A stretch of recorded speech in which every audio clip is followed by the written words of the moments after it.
Hello friends, welcome back on YouTube channel. Here we discuss the question on the basis of NCERT. These are questions, okay? This question based on NCERT. तो मैंने आपसे कहा था कि हम जो NCERT chapter wise पढ़ेंगे, just 1 minute, hold on, okay let's start. जब मैंने आपसे कहा था कि हम जो NCERT चैप्टर वाइज पढ़ेंगे उस NCERT से कम्पिटिटिव एग्जाम कैसे पूछता है। क्या पूछता है बच्चा? कम्पिटिटिव एग्जाम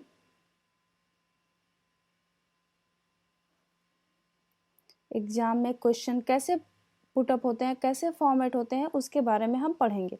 ठीक है, तो उसी बेस पे ये जो क्वेश्चन फॉर्म किए गए हैं वो उसी बेस पे फॉर्म किए गए हैं। ठीक, तो यहाँ से चूँकि जो फ्यूचर कंपटीशन होने वाला है, जो इकोनॉमिकल कंडीशन जिस हिसाब से चल रही है, पॉपुलेशन ग्रोथ जिस हिसाब से चल रहा है, उसको देख के लगता है कि फ्यूचर में कंपटीशन बहुत बहुत बहुत हाई होने वाला है। तो आपको ये नहीं देखना है कि अभी आप क्लास 6 में हो, 7 में हो, बिकॉज ऑफ दैट कि जो क्वेश्चन है वो बेस्ड किस पे हो रहे हैं, किसकी तरफ मोल्ड हो रहे हैं, NCERT की तरफ। मैक्सिमम क्वेश्चन एग्जामिनेशन अब किसकी तरफ मोल्ड हो रहे हैं? NCERT की तरफ। तो अभी यदि आप क्लास 6 में हो तो आप इस तरीके से पढ़ो कि क्लास 6 में यदि 10 साल बाद भी आपसे कोई क्वेश्चन पूछे और NCERT बेस्ड, तो आप उसको सॉल्व कर पाओ। ठीक है, आप इसको ये फ्यूचर वर्क के लिए टाल नहीं सकते, इसलिए क्योंकि अभी से जो अवेयरनेस इतना है, कंपटीशन इतना है कि कुछ पेरेंट्स भी अब ज़्यादा अवेयर हो चुके हैं। तो वो अपने बच्चे को अभी से NCERT यदि उनको कंपटीशन फील्ड में भेजना है, यदि UPSC PCS या अदर फील्ड में उनको भेजना है, तो वो फोकस कर रहे हैं कि बच्चा जब क्लास 6 में एंटर करे तो वो वहाँ की NCERT बुक को एकेडमिक तौर पर तो पढ़े ही, फैक्ट गेन करे ही, कॉन्सेप्ट गेन करे ही, बट कनेक्टिविटी एंड क्वेश्चन भी सॉल्व करना सीखे। ठीक है, ये होता है बेस आपका या फाउंडेशन तैयार करना, ताकि आप फ्यूचर में फिर से जब आप UPSC के बारे में या स्टेट PSC के बारे में, अदर एग्जामिनेशन के बारे में सोचो। अब तो सुपर टेट, CTET, PET सब देखो क्वेश्चन NCERT बेस्ड हो रहे हैं। तो यदि आप इस एग्जाम के बारे में सोचो तो आपको NCERT फिर से पढ़ने की आवश्यकता ना हो, आपको वो समझ में आ जाए। ठीक है, इस आधार पे आपको क्वेश्चन को तैयार करना चाहिए, ये तरीका होता है। तो चलो स्टार्ट करते हैं। तो आज का हमारा फर्स्ट क्वेश्चन है, पौधे के कौन से भाग से हल्दी प्राप्त होती है? ठीक है, ओके, पौधे के कौन से भाग से हल्दी प्राप्त होती है? अब देखो, हम इसको NCERT, आपको कहोगे कि ये NCERT इस पे कैसे बेस्ड है, आप कैसे कर सकते हैं? तो अब आप जरा याद रखो कि आप याद करो, रिकैप करो जो आपने फर्स्ट चैप्टर NCERT क्लास 6 का पढ़ा था। किस क्लास का? क्लास 6 का NCERT जो फर्स्ट आपने पढ़ा था, उसमें था चैप्टर नेम था food, where does it comes from, यानी भोजन यह कहाँ से आता है। तो हमने कहा, वहाँ पे देखा था कि हर वो पदार्थ जो हमें ऊर्जा देता है उसे हम भोजन कहते हैं या फूड कहते हैं। और ये फूड कहाँ से आता है? इधर plants are animals, either plants are animals। तो प्लांट्स में भी हमने फिर कैटेगराइज किया था, आपको ये हमने बताया था कि क्या प्लांट्स के सभी पार्ट्स को खाते हो? तो प्लांट्स में स्पेशली आपके माइंड में एक स्ट्रक्चर बनना चाहिए कि वास्तव में यदि सामान्यतः यदि नॉर्मली हम बात करें तो प्लांट्स में कौन कौन से पार्ट होते हैं। तो वहाँ पे हमने एक मस्टर्ड ट्री लिया था, मस्टर्ड प्लांट से हमने वो देखा था कि कौन कौन से मेनली पार्ट होते हैं। तो यहाँ पे फ्लावर लगा था, और ये यहाँ से इसका फ्रूट था, और ये लिप्स, और ये इस पूरे पार्ट को जो सॉइल के ऊपर होते हैं इसे कहते हैं, इस ऊपर वाले पार्ट को इसको कहते हैं शूट सिस्टम। याद करो जरा, शूट सिस्टम। और जो सॉइल के नीचे होता है इसे कहते हैं रूट सिस्टम। और रूट में ये जो होता है, ये वाला पोर्शन ये प्राइमरी रूट होता है, और ये जो पोर्शन होता है जो यहाँ से निकले होते हैं सबऑर्डिनेट, इसे कहते हैं सेकेंडरी रूट्स, इसे कहते हैं रूट सिस्टम। ठीक है, फिर उसके बाद आपने देखा था कि आप सरसों के यहाँ पे जहाँ से पत्तियाँ निकली हैं इस वाले पार्ट को कहते हैं नोड, इसको नोड कहते हैं। और दो नोड के बीच में जो ये स्पेस, ये डिस्टेंस है, ये वाला पार्ट, ये इस पार्ट को हम कहते हैं इंटरनोड। ठीक है, इंटरनोड। और यहीं से एक वो छोटी सी कलिका टाइप का निकला था जिसे कहते हैं बड। फिर यहीं से देखोगे कि एक तना निकलता है धीरे धीरे धीरे धीरे ऐसे, और फिर यहीं पे इसमें फल भी लगता है सरसों के साथ। तो जब तक ये हरा रहता है हम इसका साग के रूप में भी यूज कर लेते हैं, और फिर जब इसके फल सूख जाते हैं तो इसके फल में जो बीज पड़ता है, फल वास्तव में इसका बीज होता है, इसको हम मस्टर्ड ऑयल के रूप में यूज करते हैं। तो हम इसके दो पार्ट्स को खा रहे हैं, एक तो हम बीज को खा रहे हैं और दूसरा हम किसको खा रहे हैं, इसके स्टेम को खा रहे हैं। और जहाँ से याद रखना, स्टेम में जहाँ से यदि हम उसको काट के ऐसे लगा दें, जहाँ से ये काट के लगाना नहीं, स्टेम में जहाँ से भी नई पत्तियाँ निकलती हैं, नई कलिकाएँ निकलती हैं, नए तना निकलती हैं, उस पोर्शन को कहते हैं नोड। तो नोड हमेशा कहाँ से निकलेगा बच्चा, हमेशा नोड स्टेम से निकलेगा। क्या नोड रूट से कभी निकलेगा क्या, नहीं। अब इस कॉन्सेप्ट को याद रखना, इस कॉन्सेप्ट पे आप बहुत सारे क्वेश्चन को सॉल्व करोगे। कैसे, अभी देखो। तो ये क्लियर हो गया हम किस भाग को खाते हैं। पौधे के कौन से भाग से हल्दी प्राप्त होती है, हल्दी की बात करोगे तो हल्दी जो आप ये पीस के मसाले के तौर पे यूज करते हो, या ऐसे कुछ स्ट्रक्चर में, अलग अलग स्ट्रक्चर का किसी भी शेप में हो सकता है, एक ऐसे गुच्छे के रूप में रहता है। और इसी हल्दी के एक इस वाले पार्ट को यदि जमीन में आप लगा दो, उसमें से नए तने का इजाद हो जाता है, यानी कि यहाँ पे जर्मिनेशन की प्रोसेस चलने लगती है और नया पौधा उग जाता है। ठीक है, तो यहाँ हल्दी का नया पौधा उग गया। तो ये जो पोर्शन है, ये जो खाने वाला हिस्सा है, और यहीं से नया तना निकल रहा है। और याद रखना, जहाँ से हम ये नया तना निकलता है उस पोर्शन को हम क्या कहते हैं, नोड।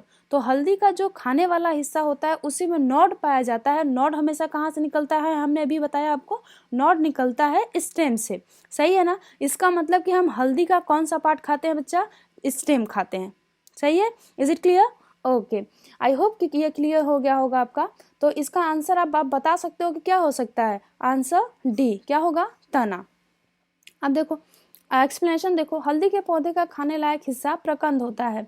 प्रकंद यानी कि शब्द कहीं लग जाता है, इसका मतलब होता है आगे की ओर, टुवर्ड्स, आगे की ओर। यहाँ पे आगे की ओर, तो यहाँ पे जो इसका तना होता है वहां से यहाँ से ये वाला जो खाने वाला हिस्सा होता है, जिसे वास्तव में आप जो तने का रूपांतरित रूप होता है, वहीं से ये निकलते हैं, आगे की तरफ बढ़ रहे हैं। तो कंद, ये वाला तना को क्या कहेंगे, कंद कहेंगे। जो खाने वाला हिस्सा है ये आगे की तरफ बढ़ रहे हैं तो इसको क्या कहेंगे, प्रकंद कहेंगे।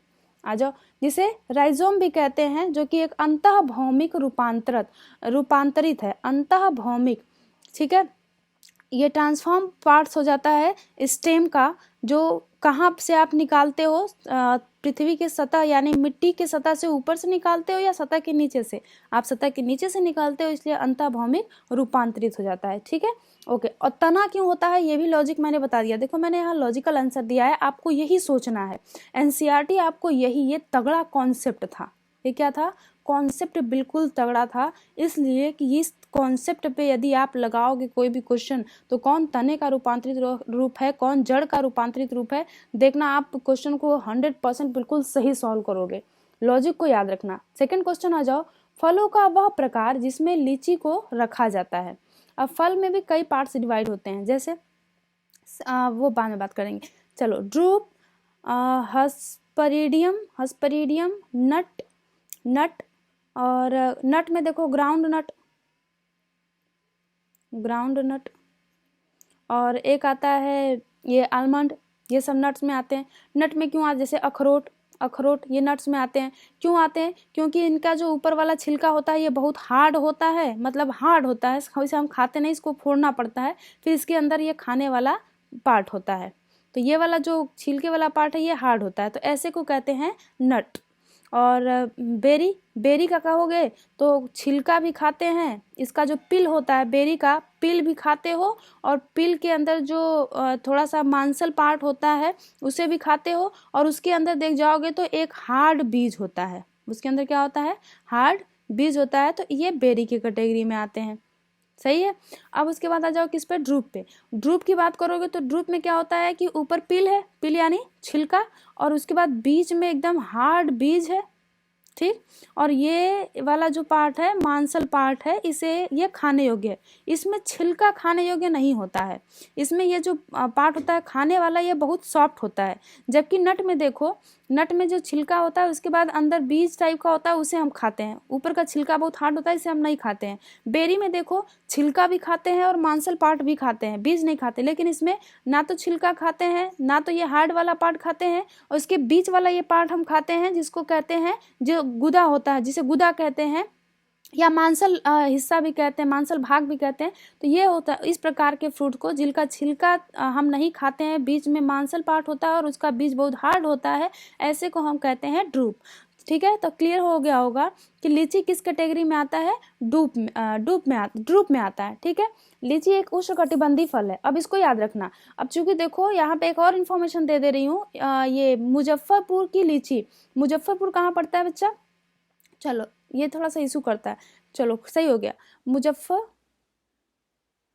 ये मेरे मार्कर के साथ इशू जा रहा है, मुजफ्फरपुर। अब आप कमेंट सेक्शन में मुझे बताना मुजफ्फरपुर किस राज्य में पड़ता है। वैसे मैं बता दे रही हूँ कि भारत हमारे उत्तर प्रदेश का ये नेबर स्टेट है। ठीक है, अब नेबर स्टेट तो कई सारे हैं, तो आप पता करके बताना। मुजफ्फरपुर की लीची पूरे भारत में या यूँ कह लो एक्सपोर्ट लेवल पे ये भी बहुत फेमस है, क्यों इसे जीआई टैग दिया गया है, जियोलॉजिकल इंडिकेशन टैग भी दिया गया है। और ये किस प्रकार का फल है, उष्णकटिबंधीय फल है। उष्णकटिबंधीय फल है यानी ये कहाँ होगा, जहाँ से कर्क रेखा जाएगी तो कर्क रेखा के ऊपर लगभग 30-35 डिग्री तक, यानी टेम्परेचर वहाँ पे लगभग 25 डिग्री सेल्सियस औसतन बना रहे, तो थोड़ा बहुत कम भी रहेगा तो चलेगा। तो ये जो टेम्परेट जोन है और ट्रॉपिकल जोन है उस क्षेत्र में ये पाए जाते हैं, लेकिन टेम्परेचर यहाँ मायने रखता है। तो लीची एक उष्णकटिबंधीय पौधा है, यह सोप बेरी परिवार का सदस्य है। सोप देखो यहाँ पे सोप बेरी, उसके बीच वाला पार्ट देखो हार्ड होता है, तो और ये ऐसे संरचना जैसी होती है, तो इस यहाँ पे एक और लग गया, बेरी में ही सोप बेरी। यह एक प्रकार का ड्रूप है। ड्रूप ऐसे फल को कहते हैं जिसके बाहरी छिलके और गूदे के अंदर, देखो छिलका नहीं खाते हो आप, और गूदे के अंदर एक सख्त गुठली होती है, गुठली भी नहीं खाते। Next question, the next question is निम्न अधोभूमि उत्पादित सब्जियों में से, निम्न अधोभूमि उत्पादित सब्जियों में से कौन सी एक रूपांतरित जड़ है, कौन सी एक रूपांतरित जड़ है। ठीक है, इस क्वेश्चन की बात करो तो अब देखो यहाँ पे एक टर्म आया है अधोभूमि, एक मिनट,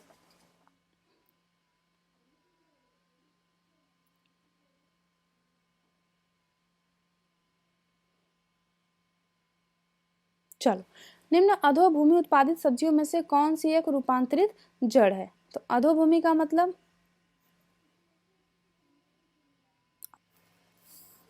अधोभूमि का मतलब होता है, चलो एक मिनट देखो इधर, ये सॉइल का लेयर है, इस सॉइल के लेयर के जस्ट थोड़ा सा नीचे यदि किसी भी प्रकार का खाने योग्य पौधे का हिस्सा मिला तो यहाँ पे जो, या इस प्रकार क्षेत्र में जो भी चीजें उग रही हैं उसे कहेंगे अधोभूमि।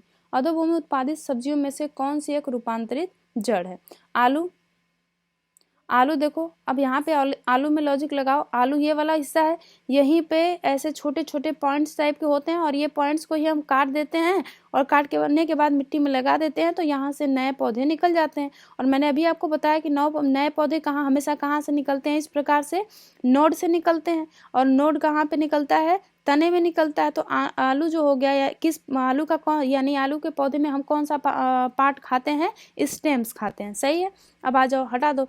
शकरकंद की बात करो, जी हाँ बिल्कुल आंसर इसका यही है, शकरकंद अधोभूमि में। यहाँ पे देखो ऐसे ऐसे जैसे आप कन्ना कहते हो, यहाँ से ऐसे निकला हुआ इसकी पत्तियां रहती हैं, इसकी पत्तियां, अब इसके जड़ पे हम ऐसे पूरा मिट्टी का एक लेयर ढक देते हैं ऐसे।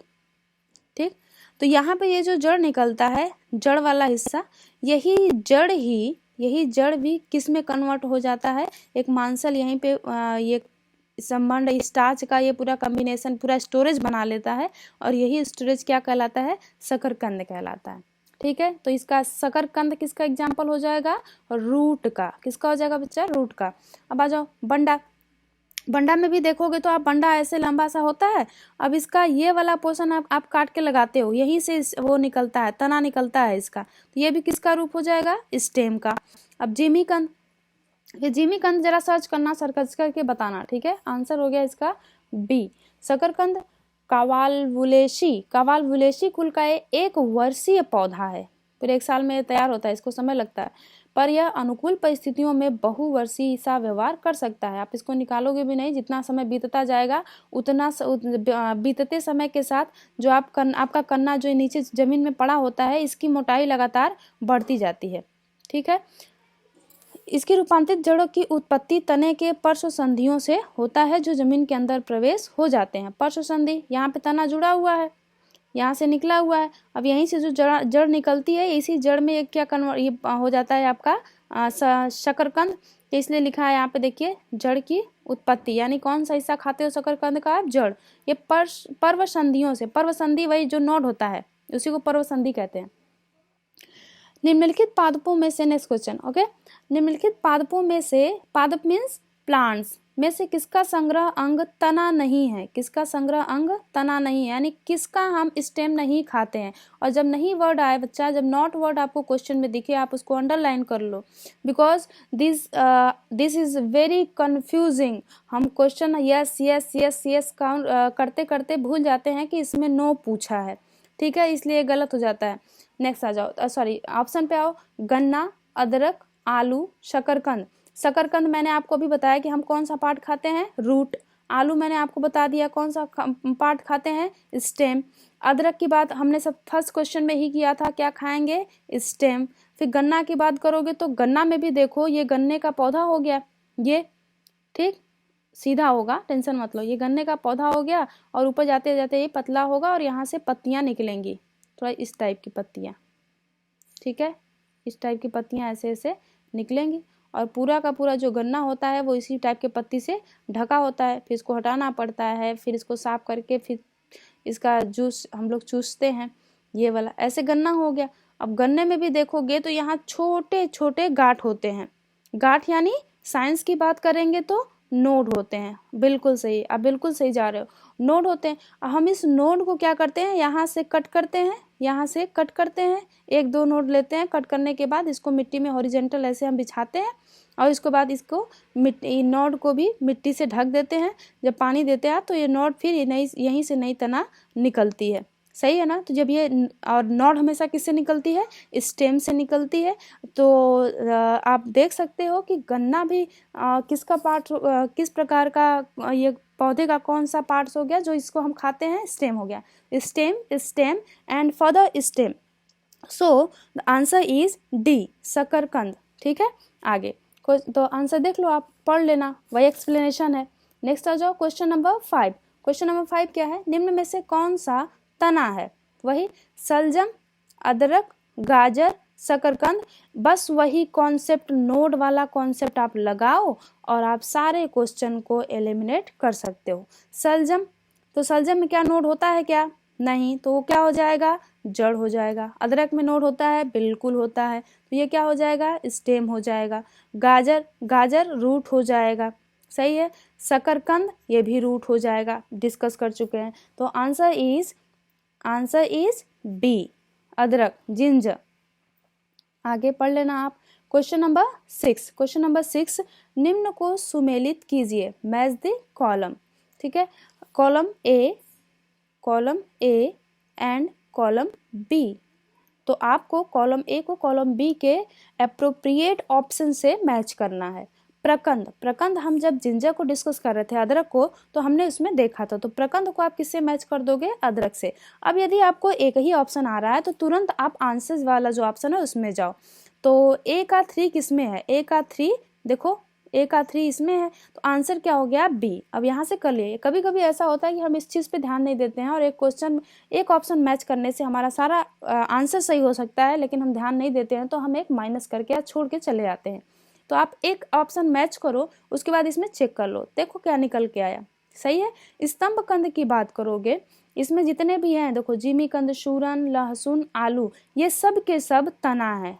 ये सब के सब क्या है? तना, स्टेम, कंद है। क्या है? कंद है। अब इस कंद में भी कई प्रकार है। देखो, घन कंद, सल्क कंद, स्तंभ कंद। स्तंभ कंद का एग्जाम्पल कौन हो गया? पोटैटो। स्तंभ कंद का पोटैटो हो गया, और सल्क कंद का एग्जाम्पल हो गया गार्लिक, और घन कंद का एग्जाम्पल हो गया जिमीकंद, सूरन। ओके, तो आंसर क्या हो गया इसका? B. Okay, next question 7। Question number 7, निम्नलिखित में से कौन सा रूपांतरित स्तंभ है? कौन सा रूपांतरित स्तंभ है? स्तंभ का मतलब यहाँ पे है स्टेम से, सही है। तना, रूपांतरित तना का रूप है। गाजर, दिस इज रूट। शकरकंद, दिस इज ऑल्सो रूट। नारियल, तो नारियल का तो रूट हम लेते नहीं है। उसके बाद आ जाओ पोटैटो, पोटैटो का हम क्या खाते हैं? स्टेम खाते हैं। So answer is D, potato. Next आ जाओ, अब यहाँ पे पढ़ लो, आलू एक अंतः भौमिक रूपांतरित स्तंभ है। देखो अंतः भौमिक क्योंकि भूमि के अंदर होता है, और रूपांतरित स्तंभ है, इसमें भोजन का संचयन हो जाता है और इसका प्रयोग भोज्य पदार्थ के रूप में किया जाता है। इसमें अनेक कलिकाएं पाई जाती हैं। कलिकाएं मीन्स मैंने आपको बता दिया, नोड, जो वृद्धि कर नए पौधे का रूप ले लेती हैं। ओके, नेक्स्ट क्वेश्चन, पी से, मटर से। मटर की बात करो, देखो विंटर सीजन चल रहा है, मटर खूब एकदम दबा के खाओ क्योंकि ये प्रोटीन का अच्छा सोर्स होता है, विटामिन सी भी पाया जाता है। ठीक है, तो मटर पौधा है मटर, और ये सीजनल है तो आपको इसी सीजन में मिलेगा। यानी कौन सा क्रॉप है? ये रवि क्रॉप है। क्या है? रवि क्रॉप। रवि क्रॉप ठंड में लगाए जाते हैं। ठीक है, इसके अंतर्गत ही आप बताना कमेंट करके कि रबी क्रॉप का जो सोइंग सीजन है, बोने का, रबी क्रॉप लगाने का, बोने का जो समय है, टाइम पीरियड वो क्या है। ठीक है, और कल्टीवेशन पीरियड क्या है? कल्टीवेशन पीरियड मतलब उसकी कटाई का, और कौन कौन से क्रॉप्स इसमें आते हैं, इसको जरूर कमेंट करना। मटर पौधा है शाक, पुष्प, झाड़ी, इनमें से कोई नहीं। अब देखो, अब इसमें आप समझ लो, शाक वो पौधे होते हैं जिनका स्टेम बोले तो तना, जिनका तना बहुत सॉफ्ट होता है, जिसको हम पका के खा सकते हैं। जिनका तना बहुत सॉफ्ट होता है वो शाक की कैटेगरी में आते हैं, और जिनकी लंबाई कम होती है, 1 मीटर के आसपास, 1 मीटर से कम होती है, वो तना सॉफ्ट हो, वो शाक कहलाते हैं। लाइक पालक किस में आता है? शाक में आता है।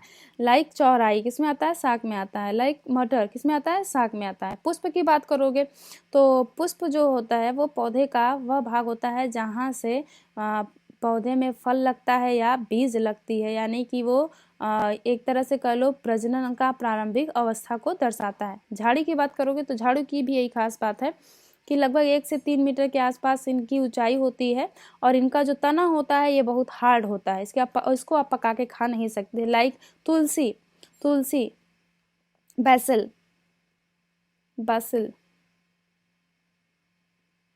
बैसिल किस में आता है?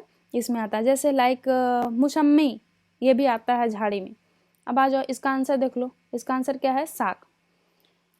नेक्स्ट, अच्छा यहाँ पे एक आंसर में देखो कुछ आपको मिलेगा। मटर एक द्विबीजपत्री पौधा है। बहुत ध्यान से देखना, क्या है? द्विबीजपत्री शाकीय पौधा। अब द्विबीजपत्री शाकीय पौधा किसे कहते हैं? ऐसे बीज जिनको आप जब जमीन में लगाते हो तो यहाँ से जो तना निकलता है, ये तना ऐसे छोटे छोटे 2 पत्तियों में बटा होता है, इसे द्विबीजपत्री कहते हैं। गेहूं आप लगा दोगे जमीन में, यहाँ पे आपने गेहूं लगा दिया तो देखोगे एक ऐसी सीधी संरचना पहले निकलती है, उसके बाद जैसे पत्ता बढ़ते हैं तब नई नई पत्तियां निकलती हैं। इस प्रकार के बीज को एक बीजपत्री कहते हैं। जैसे गेहूं हो गया, धान हो गया, और जितने भी दाल वाले कुल के पौधे आते हैं वे द्विबीजपत्री होते हैं।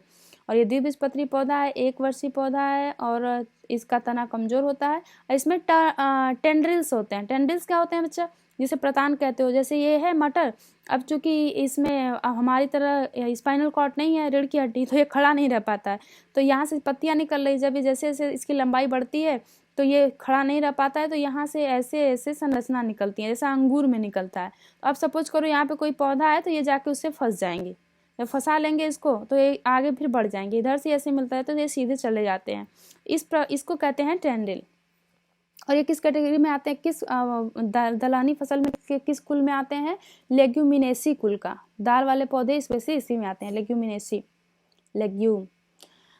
तना काट आमतौर से किसके प्रवर्धन के लिए प्रयोग होता है? तना काट, जैसे स्टेम हो गया, अब यहाँ से आपने इसको कट कर दिया, ये वाला, तो यहाँ पे नोड हो गया ये, तो अब आप इसको बीज के रूप में यूज करते हो। बीज कहने का मतलब है कि नए पौधे के वैसे ही समान या प्रजनन के लिए या उसी के समान जो पौधा आपके पास है उसके समान दूसरा पौधा उगाने के लिए आप इस प्रकार से इसके तने का उपयोग करते हो। इसलिए बोला है कि किसके प्रवर्धन के लिए आप तना काट का प्रयोग करते हो। तो याद करो, मैंने पीछे आपको बताया था तना किसका किसका है। अब कपास का देखो, कपास का फल हो जाता है, आम फल हो जाता है, केला भी फल की कैटेगरी में आता है। बचा क्या? गन्ना। गन्ना किस में आता है? तना का काट रहता है, इसमें हम लगाते हैं। तो अब तना का इसमें देख लेना, पढ़ लेना। अब किस कुल में आता है? ये ग्रेमिनी कुल के अंतर्गत आता है। लॉन्ग, अच्छा देखो मेरा ध्यान हट गया। ये जो क्वेश्चन है आपका, ये सारे के सारे क्वेश्चन जो हैं ये सब के सब प्रीवियस ईयर क्वेश्चन है, प्रीवियस ईयर क्वेश्चन है। जैसे लॉन्ग है, ये आप उठा के देखना 2020 का बिहार पीएससी में पूछा हुआ है, बिहार पीएससी। अब तो इसलिए ऐसा सारी चीज़ें क्वेश्चन बनाए गए हैं, ठीक है, बिहार पीएससी में पूछा हुआ है। तो क्वेश्चन नंबर 10 की बात करते हैं। लॉन्ग है तने की गांठ, जड़ की गांठ, बंद कलियां, बीज। तो लॉन्ग की खास बात क्या है? ये क्या है? बंद कलियां। ये एग्जामिनेशन में कई बार पूछता है, ठीक है। तो आंसर क्या हो गया इसका? सी। आंसर हो गया सी, लॉन्ग। आंसर हो गया सी। लॉन्ग बंद कलियां हैं जिनका उपयोग भोज्य पदार्थ, दांतों के दर्द में किया जाता है। यह एक क्या है? सदाबहार वृक्ष है। 10 से 20 मीटर तक होती है। इसकी पत्तियां बड़ा अंडाकार ओवल होती हैं। गुरुकुल में है हमारे यहाँ, कभी आना तो देख लेना, ठीक है। तो ये 10 क्वेश्चन हो गए जो बेस्ड हैं किस पे? एनसीईआरटी पे। अभी इसी चैप्टर पे कुछ और भी क्वेश्चन है जो एग्जामिनेशन में पूछे जा चुके हैं, उसको भी हम डिस्कस करेंगे। ओके, थैंक यू तब तक के लिए। अच्छा हाँ, एक काम करो आप, देखो हमने क्या पर्पस बनाया है कि देखो हमने यहाँ पे तो आंसर डिस्कस कर दिया, लेकिन हम चाहते नहीं है, हमने ऐसा नियम बनाया है कि आयंस का जो ऐप है, आयंस ऐप पे आप जाओ और इन क्वेश्चन को टेस्ट के रूप में अटेम्प्ट करो, और टेस्ट देने के बाद आप आंसर के लिए कहाँ पे आओ?